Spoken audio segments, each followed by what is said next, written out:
Welcome to the Modern Classrooms Project podcast. Each week, we bring you discussions with educators on how they use blended, self-paced, and mastery-based learning to better serve their students. We believe teachers learn best from each other, so this is our way of lifting up the voices of leaders and innovators in our community. This is the Modern Classrooms Project podcast. Hello and welcome to the Modern Classrooms Project podcast. My name is Tony Rose Deanna, they, them pronouns, a designated hype person here at MCP, and I am so excited to be joined by a certified health and PE teacher of over 20 years. Hi, Jake. Welcome. Hi, Tony. Thanks for having me. It's great to be here. Yeah, it's so exciting to be in this space with you, and thank you so much for saying yes to the podcast. Before we get started, what is bringing you joy currently? Joy currently. I got a couple things. So one, we picked up a little kitten a couple weeks ago, and we have a 2-year-old cat, and she was getting lonely. So this kitten is just, our joy, bundle of joy now. So I also have a first grader and a middle school or 7th grader, and they both love the kitten too. So he named him Gideon after Gideon Gray from the movies Utopia. So he's keeping us busy. So animals are, they run all over the place and are into everything. So that's really bringing us joy. That is beautiful. Kudos to you. I could never be a cat person. I am a dog person through and through, and no desire to get any cats at all. I feel like cats don't cuddle at all. So I need all the cuddles.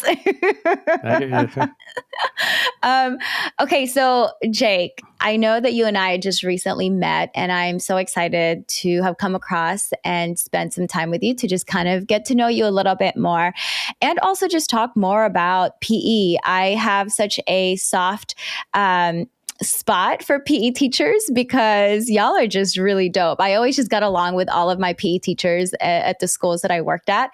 And so tell us more about who you are and how you started your MCP or just your education journey in general. Sure, absolutely. I'm glad to hear you got along with those teachers. So I'm a certified health and PE teacher, which means I can and I have taught all of these subjects K to 12. So I'm currently in my 24th year of teaching. I teach elementary PE right now. And I've been fortunate to work in many different kinds of environments, which I think has given me a broad perspective about the profession. I'm pretty involved in my profession, volunteering on different state and national committees, serving specifically in the role of PR and advocacy. As far as my MPC journey, about a year ago, I was exploring a new podcast to listen to on my way to work, and I stumbled upon this podcast, the Modern Classrooms Project. I have listened to many of the episodes before, and I thought they're great, where the people who come on discuss their insight and tell their stories and how the impact it has on them. So I dug a bit deeper on the website, and I noticed there was some free training. So I took that, and which gives a comprehensive overview of the MCP. From here, I went online and noticed that folks could apply to the virtual mentorship program. Needless to say, I didn't waste any time. I set up an information call to learn more. After that call, I got accepted into the program shortly after. And I just want to give a shout out to whoever the donors are or people responsible for offsetting the cost of this. It definitely is a big help. Shout out to Tony and Bob too. They were my first face-to-face interaction from folks from MCP, and they also connected us. So shout out to them.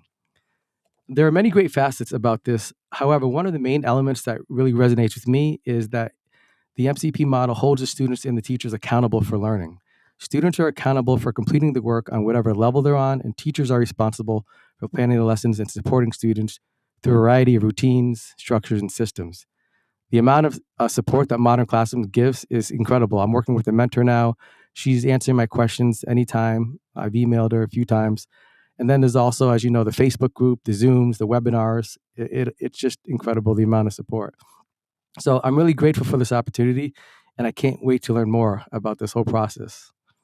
Oh, I'm so excited that you are in this community with us. I know that Bob and Tony were both really excited to introduce me to you because they were like, oh, this is going to be a whole vibe. Like you and Jake are going to get along really well. So I'm so excited about this partnership and just this friendship that we're going to cultivate, right? And so You pointed out a lot of things. I know you said that you were prepared for this podcast, and I was like, holy cow, those are like great answers just for the first question. So I'm so excited for the other answers that you may have. So Jake, I do have some follow-up questions, so we're going to kind of go off script, right? You've been teaching for 24 years. What is your favorite grade to teach? That's a good question. It's hard to nail it down, but I would say elementary, and the only reason is because at that level, in my eyes, you're really building the foundation for healthy movement, the foundation of skills that they need, the SEL skills, the physical skills, the social skills. Like I said, I've taught the other levels, and they're great too in their own respect. But as far as getting students to really enjoy movement, students have made up their mind by around middle high school level. Not that the mind can't be changed, but I think it really builds a foundation at the earlier levels. So, I've never met a kindergartner that didn't like PE. They love to move. It's natural for us to be moving. So, but somewhere along the line, something happens, where they might fall out of love with moving. So we're trying to, as PE teachers, we're trying to get them to fall back in love with moving and just show them how important it is for a healthy lifestyle, to be active, to be well. So I would have to say elementary. Yeah, I was going to say those are really great points that you said too, right? Like kids really love to play. They love to move. They want to move. They want to play. They want to learn more on how they can kind of control their bodies, right? You're talking about kindergartners. I watched kindergartners in a PE class one time, and I just found it to be the cutest thing in the world because you still have to teach them hand-eye coordination. Uh-huh.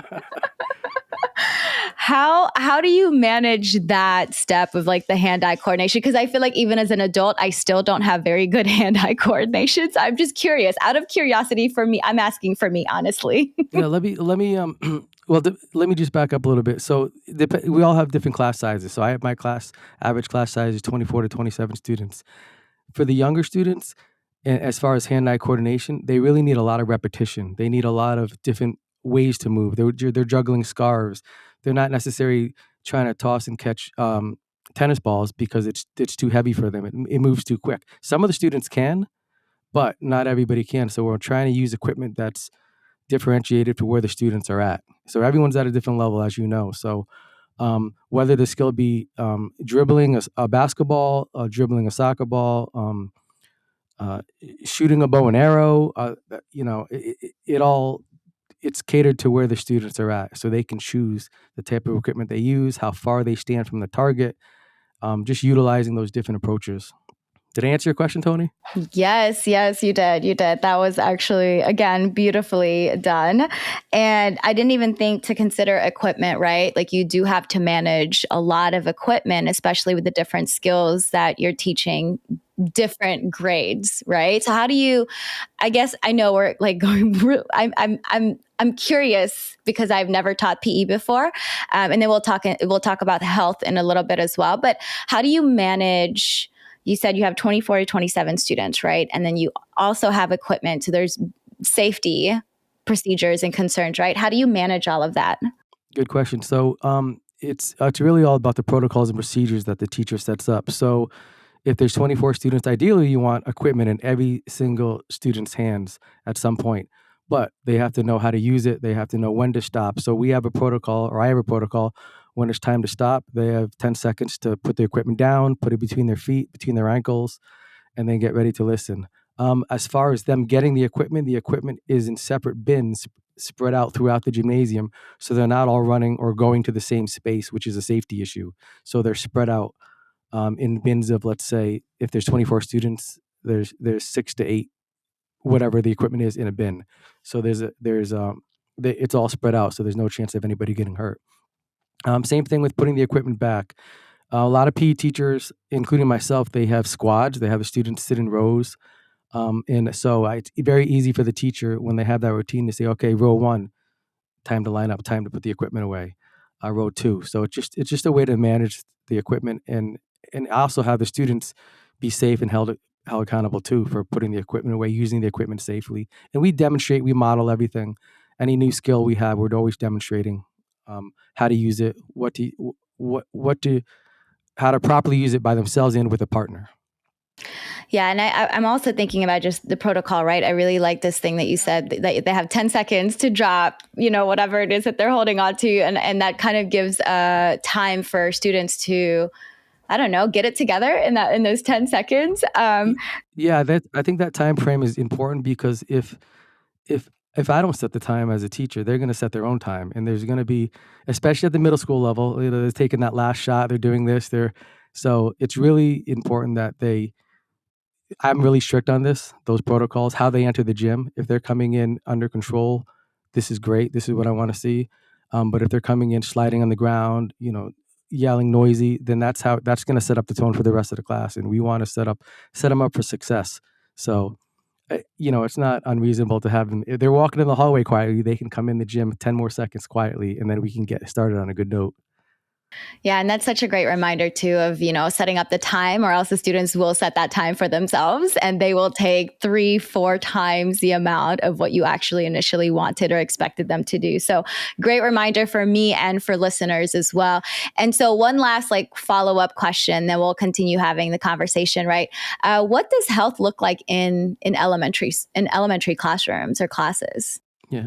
So health, we have a comprehensive health curriculum. So we're teaching students about boundaries, personal safety, alcohol, tobacco, other drugs, basically life skills, nutrition, proper hygiene. So depending on what district you're talking to or what teacher you're talking to, there's different health curriculums. So our district uses a couple different ones, which are standard based. So health has national standards, just like BE does. So they're all standard based, and they've been vetted by the school committee. So everything's good to go. Health classes are about 40 minutes, just like the PE classes. And the health teachers in our district travel from school to school. So my district has around 25,000 students over 30 schools. So they're traveling to maybe four to five buildings in a week. So, and our health and PE, and then we have tech and music. These what are called the specialists, quote unquote. So they're basically the prep time for the classroom teachers. But the health teachers are great. I definitely think it's so valuable to be teaching students health. Yeah. And another thing that I was thinking too, something that I've learned when I'm having conversations now, right? When I told you that I got along with my PE teachers at the school that I worked at, right? And then I started working at MCP and having more conversations with other PE and health teachers. And it's really important to determine the difference, right? There are PE teachers, there are health teachers, and then there are PE and health teachers, right? And so from what I'm hearing you say is that you have separate health teachers. So you only teach PE. Correct. Yes. So because of the size of our district, we have health teachers solely hired just to teach health. I know we're going to talk about this a little bit later, but when I was in my prior role, I hired a couple of health teachers because we introduced K-3 health in our district. And so those teachers had a crazy schedule. They were going to all the schools in the district, and there were just three of those teachers. So we have health broken down into K-3, 4-6, and then middle school has health, and so does high school. They have, I believe, 1 or 2 semesters of health. So, but you're right. Yes, in some districts, the PE teacher does teach health, but I think those districts are probably smaller. Yeah. Okay. That makes a lot of sense. And I'm going to date myself a little. When I took health in middle school, we had the DARE program. I don't know if you remember DARE. I do. I'll still do that. I know that that's not a thing anymore, but I have seen it in some cases. We don't do it in our district, but I know it's still being practiced. It's still a program out there. But no, we have different programs that we like to bring. Sometimes police officers in to talk about safety. We like to have, our district likes to develop partnerships. We have something called the UMass Extension Program, where the educators from UMass come in and teach our students about nutrition. So we're always trying to foster partnerships between different community members and stakeholders. So. Oh, that's nice. I love the community aspect of it, right? Like getting folks outside of the school to be in the school so students can see different adults. Okay. So Jake, how often do you see your students? Do you see them every day, once a week? How does your schedule look? I see my students once a week, and I have different classes. So for example, I'll have a third grade class fourth grade class, kindergarten class, and then I'll have a fifth grade class, second grade class, and then like a fourth grade class. So I wish I could see them longer, but I only see them once a week. So basically, and this has been asked of me before, the classroom teacher sees their students more in the first 2 weeks of school than we see them all year. And especially if there's the holidays or there's some type of school event, that lessens the time. So we're really trying to, I wish we could see them more, but it's just that the nature of the reality of the way things are. So I think Illinois and I want to say Alabama, if I'm not mistaken, do have daily PE requirements, but they are also dealing with much larger numbers in the classes, 50, 60 students at a time, which is a whole nother um, challenge. But so, there's pros and cons to everything. There's always two sides to the cookie, as they say. But I think my schedule's good. I mean, I like it. I'm at two different schools. I get to know the students. I try to, we have duties as teachers, as you know, and so we try to build relationships with them in the bus duty, the hallway duty, the recess duty. Um, one of my schools, I started a fitness club just to get more face time with the students. I wanted to teach them more about how to be healthy. So that was at one of the schools, and that was before. So they had to get up early to get there, or their caregivers had to drop them off early, I should say. And so that was good. That was an 8-week program that ran this fall, which I'm psyched that the kids were able to take part of. So. That's so nice. That's so exciting. You're making me think of all the things that the PE teachers I've worked with have done for the community. I know one of the things that I really, really enjoyed was strength training class. So when I was at DC, I taught at the international school in DC International School, and we had this really beautiful gym. And so one of our coaches who did a little bit of bodybuilding as well, just kind of like worked out teachers on Tuesdays and Thursdays. It was specifically for teachers. And then we had another teacher who was a yoga certified teacher, and she did hers on Wednesdays. And I was like, whoa, this is like a whole workout for teachers. How exciting. That's great. That's great. Yeah, way to get your colleagues involved too. Right. Yeah, It was awesome. such a great way for adults and just, again, the teams to do other things outside of just planning and working all the time. Right. So it was a really nice way. So I'm glad to hear that you're able to create fitness clubs for students to show up and to enjoy. Right. And to, again, incorporate more movement and for you to get to know them a little bit more. So that's really dope. Thank you. Okay. So Jake, we've been talking about PE, and you've been giving me things to visualize in my head so that I have a better understanding of how your classes run. I am curious, though, what made you want to teach PE? What was your inspiration? How did you get into PE and health? I've always known for a while that I wanted to work with people. And in high school, actually, let me backtrack. In 8th grade, I started taking martial arts. And I actually lived in Japan for a few years. My dad worked for a Japanese company, and so we were able to travel a little bit. So I'm taking karate in Tokyo. I didn't speak any Japanese, but the instructor obviously was Japanese, and he's trying to teach me the martial art, and I'm copying him, and I'm trying to emulate, and so that martial arts is a great tool to build discipline. So from there, when I got back to the States, I enrolled in a different type of program, Taekwondo. And I went through the ranks. I competed at different levels. And when you compete and when you get to a black belt or even beyond that, you teach, you get to coach. So, I was coaching people at all levels, older than me, younger than me. And so I like seeing how people develop their skills, and it just intrigued me. They're working through something physical, a mental, and they're breaking their own barriers. So that really inspired me. So I enrolled. So I did martial arts all through high school. So I enrolled in college on the North Shore, Endicott, and it wasn't a teacher prep program. It was actually my degrees in sports management, but I knew I wanted to teach, so then I enrolled in another college close by Endicott, and I went to a 2-year teacher prep program specifically for PE teachers.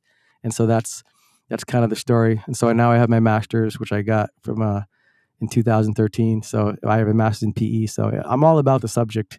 I'm all about the content, furthering the profession, learning from other teachers, both health PE teachers and non-health and PE teachers. I think we could all learn from each other. So. Yeah, definitely. I love this story of martial arts and how you got into PE. And it got me thinking too, I have ADHD, so I struggle sometimes with focus and discipline. And one of the things that I learned is that martial arts is actually really good for folks who are neurodivergent because of the balancing that happens and just, again, the discipline. So that's really, really cool that you were able to do martial arts and then find your love and passion for PE, physical education. So thank you for sharing that. And so, okay, for listeners who may not know, I know that you had kind of like slightly touched on standards, right? So that you said that there are PE standards, there are health standards. But tell us a little bit more about the standards and the skills that you do teach in PE. Okay. So great question. So we do have standards. We have our frameworks, our state frameworks, and we have our national standards. And both of them are actually updated this past year. The national standards are broken down by grade span, and those are called grade span indicators. So K-3 has indicators, 4-6, middle school, and then high school has indicators.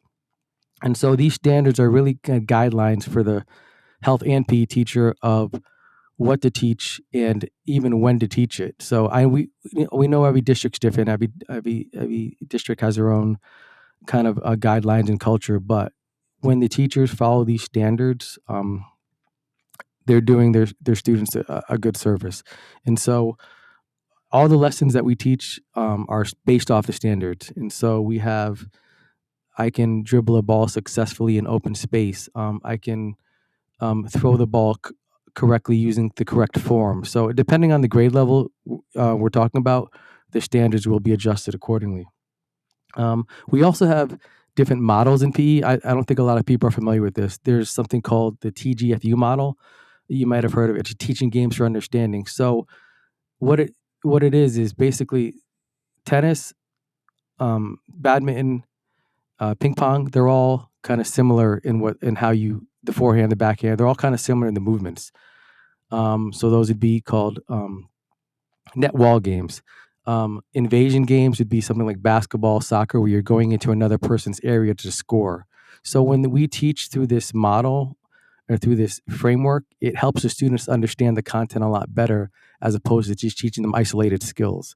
For example, we wouldn't say, nothing that there's anything wrong with saying the sport, but personally, I wouldn't say like soccer. I would say foot skills or manipulative skills. So it kind of broadens in a sense of what the students are learning, and it gives the teacher more leeway of what to teach and when to teach.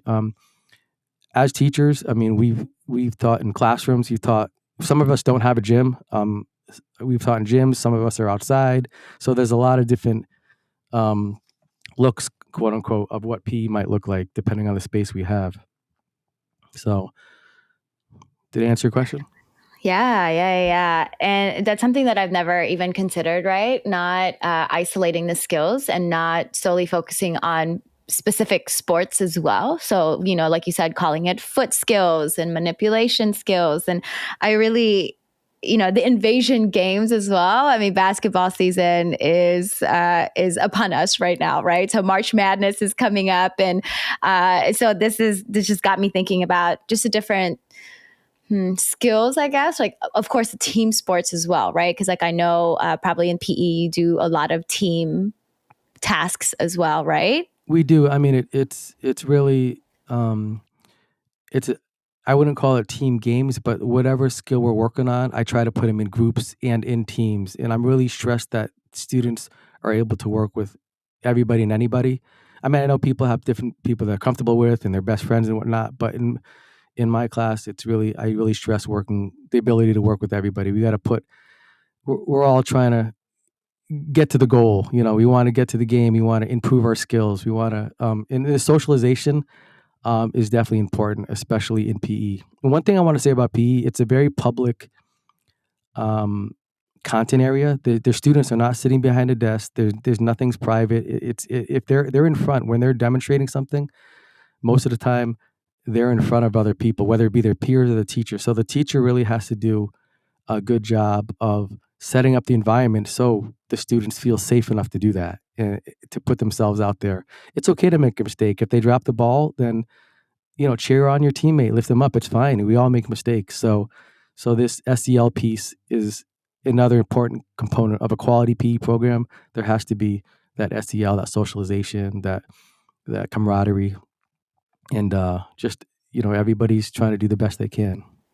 Yeah, and I never even considered that it is a very public class, right? And when you said that it was a different definition in my head, but you kind of explaining it and saying that everyone is looking at you, everyone sees what you're doing, you're not hiding behind a desk, right? And I really, again, appreciate you just saying, how do we create a space where students are brave enough to participate, first of all, right? To participate, to feel good enough and comfortable enough in their bodies to be able to to be able to participate in the activities, right? And so let's skip around, this is such a great segue to the question that I had as well, is like, how do you ensure that PE is a brave and safe space for all bodies? Because, we're thinking about like, there's different types of bodies. There's also physical disabilities that are out there. How do you make sure that PE is that space where students can make mistakes, can work together, can do all the things that you have planned for them, right? So how do you engage also students who don't see themselves as athletic or need improvement in their hand-eye coordination, right? So I know for me, as a student, I hated PE because I just didn't feel like I was fast enough or fit enough or, all these things. And there's also this other step too of changing clothes. And so our students are really comparing themselves. And so I know that there's a lot of students who avoid PE for a lot of reasons because of, whatever reason. So how do you create a space for your elementary school students and even just middle and high school students that you've worked with, that PE is a brave and safe space for them? Yeah, sure. Great question. I'm going to start by saying, because of the diversity of students we have, I'm saying class, sixth graders. I'm not saying boys and girls. I'm trying to, we have check-ins every time they come in. How's it going? I like to use visuals in the gym a lot. I use the projector every day. So the check-in varies, but from day to day, but the whole premise is that we're checking in. How are they doing? We don't jump right into the content. Sometimes students need a breather just to talk, or just to maybe ask me, the teacher, a question. So those check-ins are really important. If a new student enrolls, which we have students coming in I'm sure you do too, all the time from either different states or different schools, I give them a reflection sheet. And this is something I also do for every student, even if I've had them the beginning of the year. So the reflection sheet will ask, what was your favorite part about PE? How do you feel about PE? Do you have any questions for your teacher? What's the one goal you have for this year? And I really take some time to read those reflections because it helps me learn about the student more. And they're pretty honest in the reflections. I haven't seen a reflection yet where they're just making stuff up. They're pretty honest, even if I don't know the student that well. So those reflections are important. And I do those also throughout the year, different checkpoints. At the end of the lesson, I like to have the students reflect on not only what they learned, their physical skills, but also how many times did somebody pass the ball? How many times um, were they cheering? What do they hear? What do they see? And we're always trying to end on a positive note. And something I've started in the last couple of years has been, instead of me always giving the feedback, I want the students to give each other some peer feedback. So they're writing shout out notes. They're telling each other, giving each other compliments. And I think it means a lot when it comes from the students themselves. So yeah, as I mentioned, PE is a pretty public place. So, we're all learners, and I try to demonstrate that with my students, that it's okay to make a mistake, and we're all trying to get better. So no one becomes a master overnight. We have to we have to own the craft. So for younger students, they need a lot of practice, because as I mentioned, I only see them once a week. I'm taking, for example, today at kindergarten class, we were working on locomotor skills, hopping, jumping, skipping. They need a lot of that basic repetition and practice over and over again. Whereas the older students who have those skills, the practice can be spaced out a little bit more. They don't have to necessarily do the skill of the drill that long. They can do it for a little bit in a dynamic environment, and that would be good for them. Whereas the younger students, they don't know what they don't know, but they need to know the skills of how to successfully move in space, space awareness, their own bubble, directionality, up, down, in front, behind. We can't take anything for granted, especially when we have ELL learners or students who don't speak the language that well. And that's where I love visuals. I have a colleague in the district, and she does an outstanding job. Everything that's taught is a visual. I mean, if you want throwing, kicking, jumping, hop, everything is out there. So it's really helpful for the students to see. So. Yeah, the visual piece is really important. I know when I taught adult ESL learners, as well as just when I was in Costa Rica and spoke no Spanish and was teaching all grade levels or all ages, it was a lot of me moving my body to show exactly what it is that is like, hey, here's what we do here. This is how you access the things that we need. So lots of modeling and lots of repetition, like you said. I also, I love this whole concept of reflection. I think we definitely don't do that enough, right? With the reflection piece of like, hey, what were my favorite parts? Why was it my favorite parts? How can I make this more joyful for me? And so the check-ins, like you said, those are really important. And one thing that you said too is a breather, right? Sometimes I think as adults, we forget that some of our kids have 6-7 periods, right? Or 6-7 different content. And so sometimes they really do need to just catch their breath. So I'm so happy to hear that you provide those spaces for students to just take a breather, check in with your body, check in with people around you. And also just like you said, the SEL skills, right? Of, hey, how many, what does teamwork look like? How many times was the ball thrown to you? Or, one thing that was coming up for me was like, did you feel included, right? Because sometimes I feel like students feel excluded, especially when they're doing tasks like this, right? So it's like, hey, how do you feel in these spaces? And just the awareness of others. I really love the whole concept of peer feedback, so that students have to pay attention to each other and not just themselves. And I think even as adults, we are so focused on ourselves sometimes and how we're perceived that we don't see what everyone else is doing. So the whole notion of here's peer feedback. I want you all to celebrate each other. I want you all to challenge each other. That is such an important thing and something that we definitely want more of. Hey there, listeners. This is Zach. Got a bunch of announcements for you this week, so buckle in. Here we go. Want to connect with other educators of color who are creating a more student-centered learning environment? Join our monthly Shades of Excellence meetup on Monday, March 24th at 7 p.m. Eastern. You can join educators Monty Woodard, Alison Stone, and Suma Paidi for a live webinar where they'll share their expertise in transforming a science classroom into a dynamic, personalized learning environment. And that's on Tuesday, March 25th at 7 p.m. Eastern. We have 4 educators presenting at Personalized Competency-Based Learning Summit, PCBL, in Layton, Utah on March 26th, 2025. Dr. Cindi Dunford and Stephanie Quilan are presenting on creating a culture of competency in the middle school math classroom. And Cammie Moore and Elizabeth Van Patten are presenting on modernizing instruction in CTE with MCP. If you're attending, make sure to drop by and say hi. Finally, Alison Stone is presenting at NSTA 2025 in Philadelphia, Pennsylvania from March 26th to the 29th on using a self-paced, mastery-based blended model in the high school science classroom. And again, if you're attending, please be sure to drop by and say hi to Alison. And I know that was a lot, so we do have links and more information down in the show notes. But for now, let's go ahead and get back into it with Tony Rose and Jake. Okay, so I'm curious too, Jake. I know that you have been a district coordinator for health and PE, and you said that you were able to hire health teachers to help with the classes. Tell us more a little bit about that prior role that you had.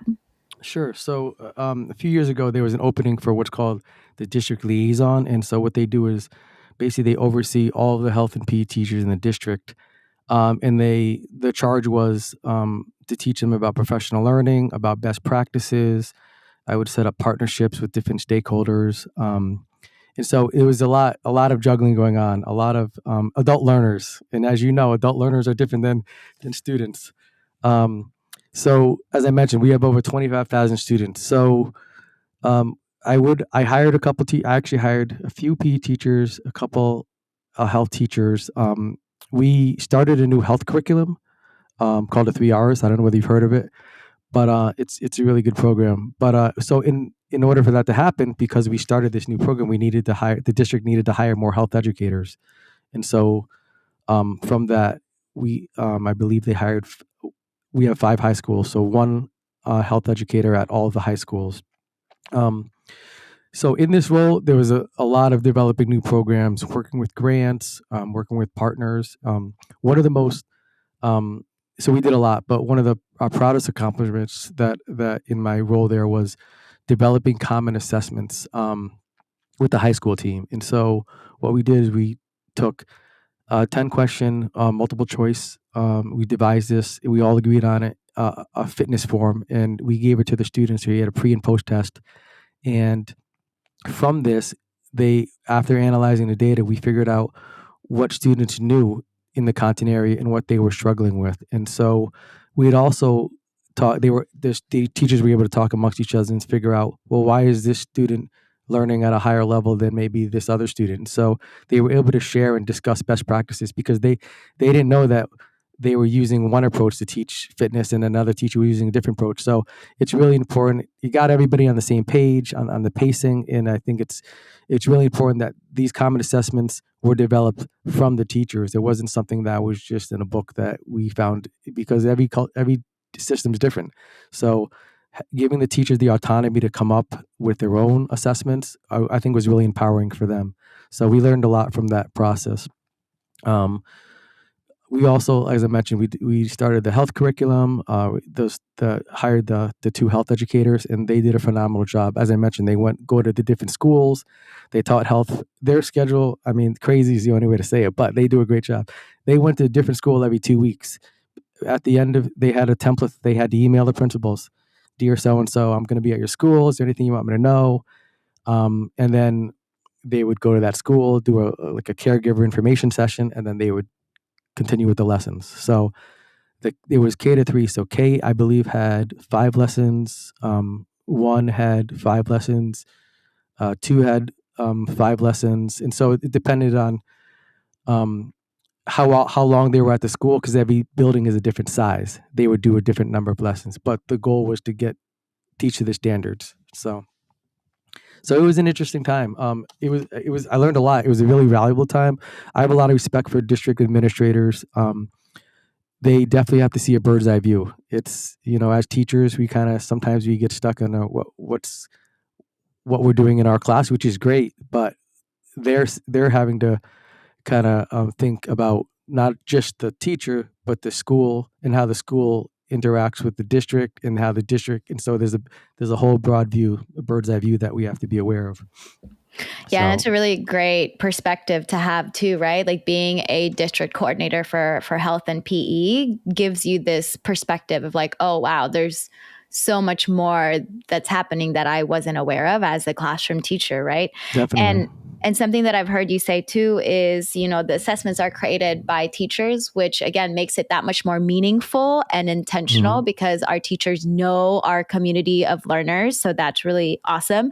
And then to create an alignment as well. So folks are teaching very similar things and not just kind of off and doing their own thing. And so there's that whole, like you said, being on the same page. So I really love that part too. And it just sounds like there was a lot of support and structure so that the health teachers do feel successful and not failing, right? And so I love that. And so for folks who don't know, I don't know, what are the 3 Rs that you mentioned earlier, Jake? Sure. So the 3 Rs is a health curriculum. It's called Rights, Respect, Responsibility, and it's a comprehensive sexual education curriculum. It does focus on just sexual health, whereas our curriculum in our district is comprehensive. So what that means is we don't teach just sexual health. We teach about alcohol, tobacco. We teach about safety, nutrition.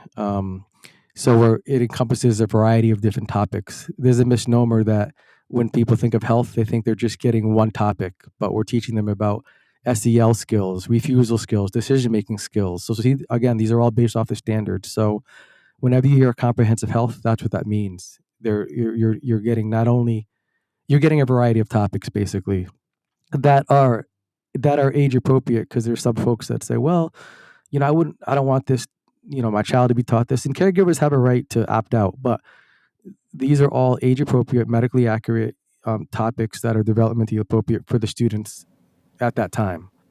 And I think, and that's really important to name too, right? Like age appropriate topics.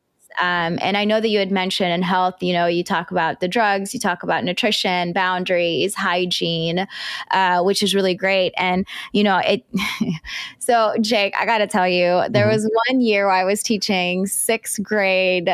I'm a sixth grade middle school English teacher, right? Sixth grade English teacher. And they needed a health teacher for a semester. And they were like, oh, TR, you're available. You have time. So you're going to teach sixth graders sexual health. And I said, excuse me. And that was the hardest semester because I was not prepared. We didn't have a curriculum. There was nothing, Jake. I think it was just like, we need a teacher to babysit for the semester, and it's going to be. So there wasn't any training. There wasn't any training. They just kind of threw you in there. They threw me in there, Jake, and that's why I was like, I have so much respect for PE and health teachers because I wasn't mentally mature enough to have conversations about the things that middle schoolers are asking. I mean, y'all, if y'all have ever taught middle school, middle school is wild. Oh yeah. Yeah. Some of the questions they ask, definitely. Right. And there's a lot of hormonal changes. There's a lot of questions. And I was just not prepared for the questions that they had. It was just so interesting because I was so confident in my teaching ability because I'm like, I'm a really good English teacher. Health isn't going to be that difficult. And then when they started asking those questions, Jake, I was like, oh no, I can't do this. That must have been a surprise, huh? Yeah, the 3 hours would have definitely been useful in this case. But good for you for getting in there and doing something. I mean, that not everybody can teach. Like I couldn't teach math or I couldn't teach science, but I'm sure it broadened your perspectives, right? To see what other content areas are teaching, right? Yeah. Yeah. But good for you for getting in there. So yeah, no, middle school, it's a whole nother level. Whew, they tried me, Jake. Oh boy. And that was probably one of the semesters that I will never forget because I was like, oh, okay, I am not prepared to have conversations about this with children. So I really had to dig deep and find resources and people to have conversations with about hey, how do I narrow the topics down. And then also, again, like you said, age appropriate, right? I don't want to shut them down because I have great questions and I don't want to just say no, or we can't ask that. So it was definitely a learning curve for me as well. And that's why, again, I hold PE and health teachers to such a high pedestal because I'm like, oh, thank God y'all got to do this because I can't do this. Well, no, I appreciate that. And we have to be also mindful of and respectful of the caregivers that don't want their students, they want to teach the health. That's fine. So we have to keep, really stringent documents. If they opted out, they cannot be in the class. So what happens is they go to another classroom or they can go to the library. They have an alternative assignment typically. So, but no, it's important to document all this and to respect the parents' wishes, caregivers' wishes. So. Yeah, most definitely. Okay, so before we dive into MCP, because I know you're going through the virtual mentorship right now and you have conversations with your mentor. But before we go into that piece, you shared with us a Padlet, which is titled Advocacy and Education Beyond the Classroom Walls. And listeners, we're going to put that in our show notes as well, so you'll have access to that. So no worries about trying to Google it or anything like that. But Jake, tell us more about that. Yeah, sure. So for those of you who don't know, I know you know what a Padlet is, but a Padlet is basically an online way to share information. So this Padlet was developed for a variety of reasons, but mainly for advocacy. So in one of my roles, I'm the chair of advocacy for our state organization called MAFORD, Massachusetts Association for Health, Physical Education, Recreation, and Dance. I like the Padlet idea because not everybody's on other forms of social media, Twitter, Facebook. And so in the Padlet, you don't have to be on social media. All you have to do is basically look at what the questions are and add your response by hitting the plus sign. So really there's 4 questions that I'm asking folks on the Padlet. One of them is, in your own words, how would you describe advocacy? And number 2, what are some ways you could advocate for your students or program? 3, what are some barriers that get in the way of your advocacy efforts and how do you remove them? And then finally, 4, what is an advocacy effort you're proud of? And I came up with those questions because it's important to look at what's working, but also what might not be working. And initially, I had this just for health and PE teachers, but I realized why not just put it out to everybody, no matter what they teach. So I'm really hoping that folks in any profession, nursing, administrators, assistants, students, I just want them to really, I invite them to take a look at this and answer those questions.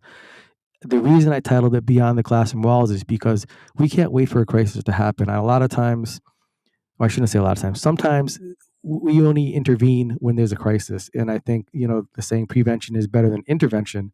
If we can advocate and show all the good stuff that's happening in our classes and what others are doing before we need an intervention or before a crisis happens, I think that's ideal.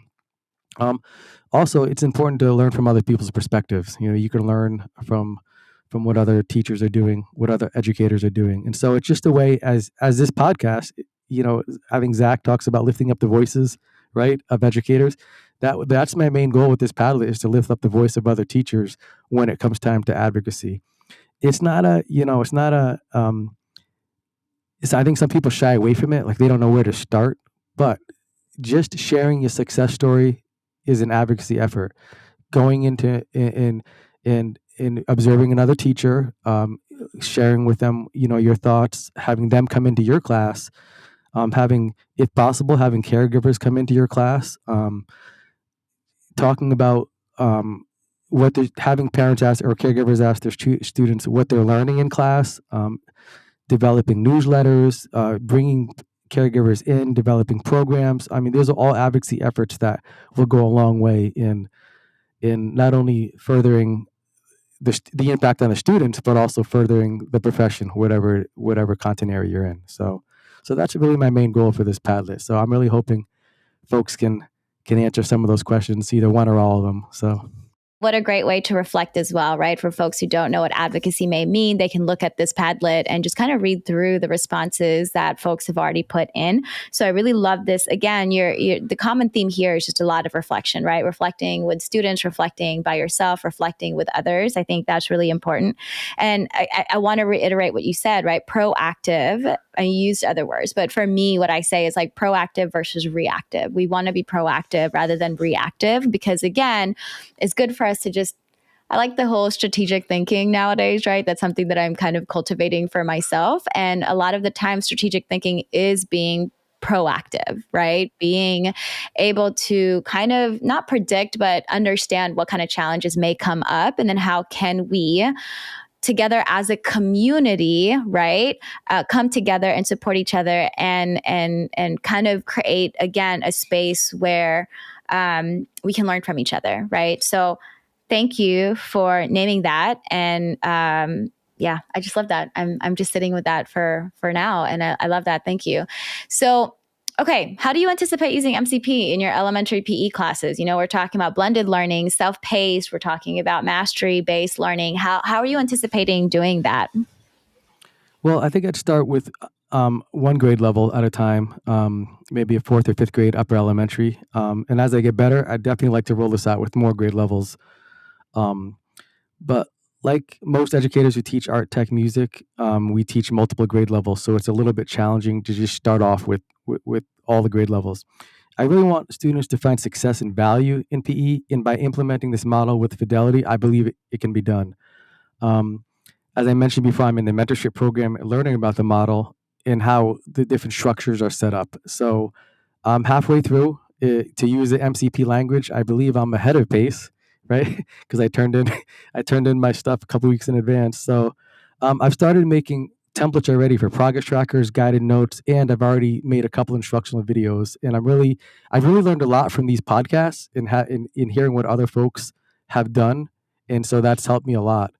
Um, Again, the resources that the Modern Classrooms project provides are really excellent, and they're all free. I mean, I don't think there's any that you have to pay for. So, and if there are, I would pay for it. But no, it's really excellent. We don't want your money, Jake. We don't want your money. But I'm really excited to utilize this model with my students. I don't want students falling behind through the cracks.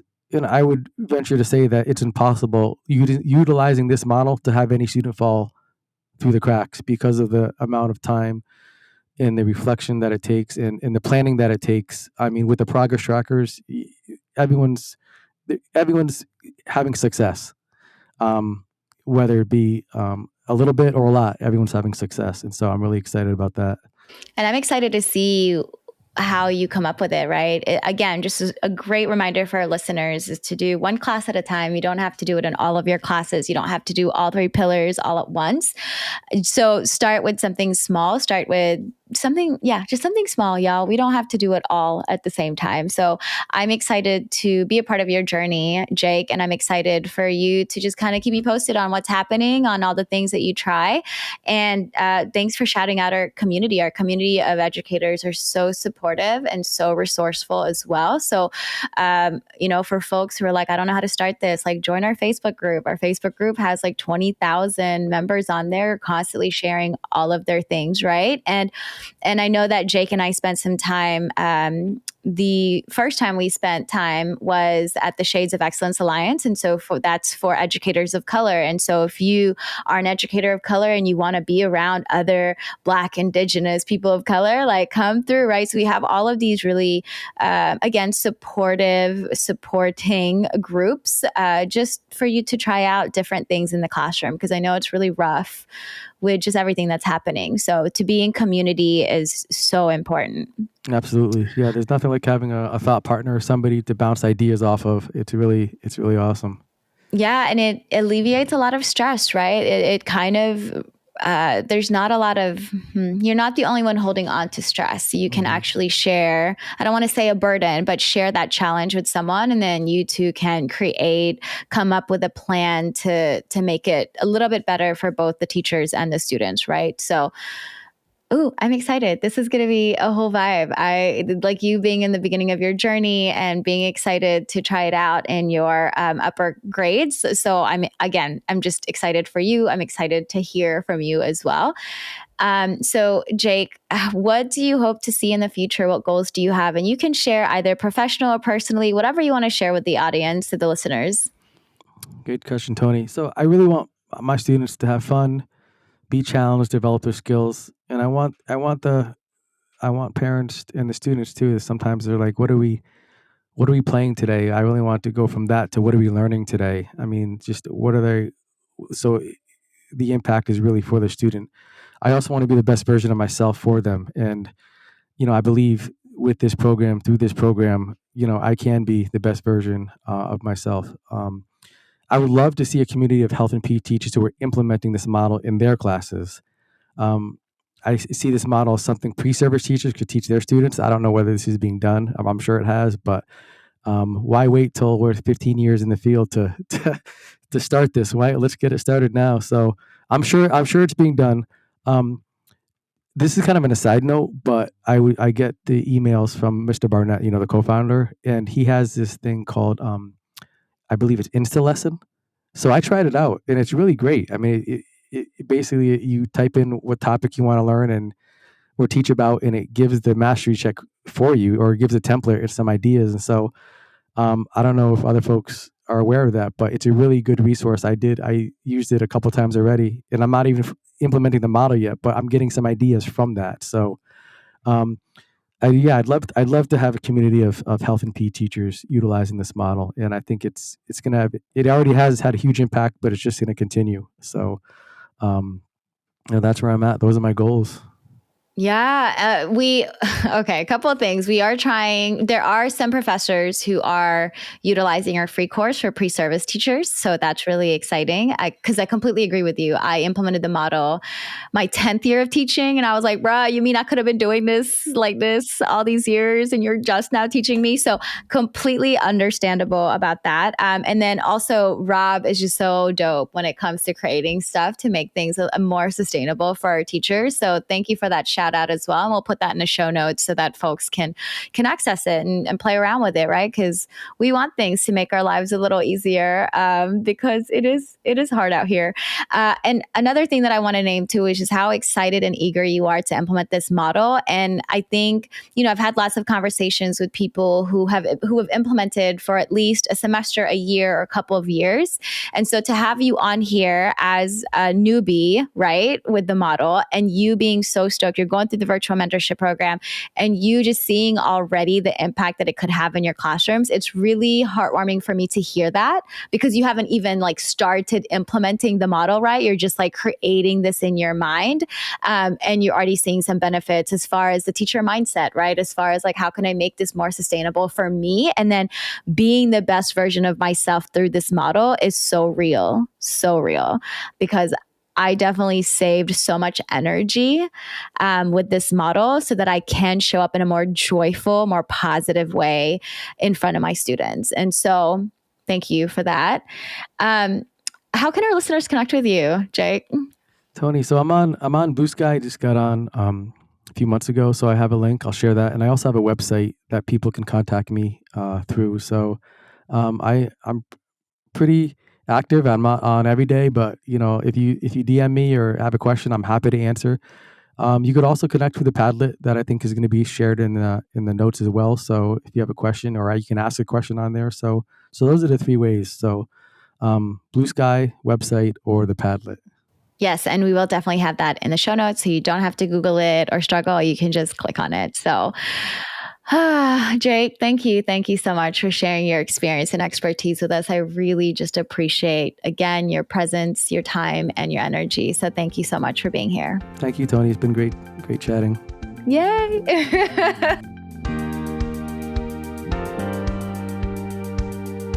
Thank you so much for listening.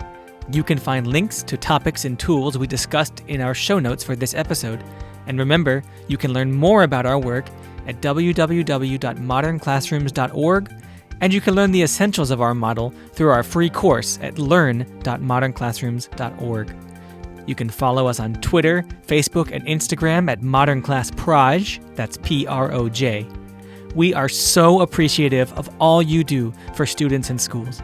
Have a great week, and we'll be back next Sunday with another episode of the Modern Classrooms Project podcast.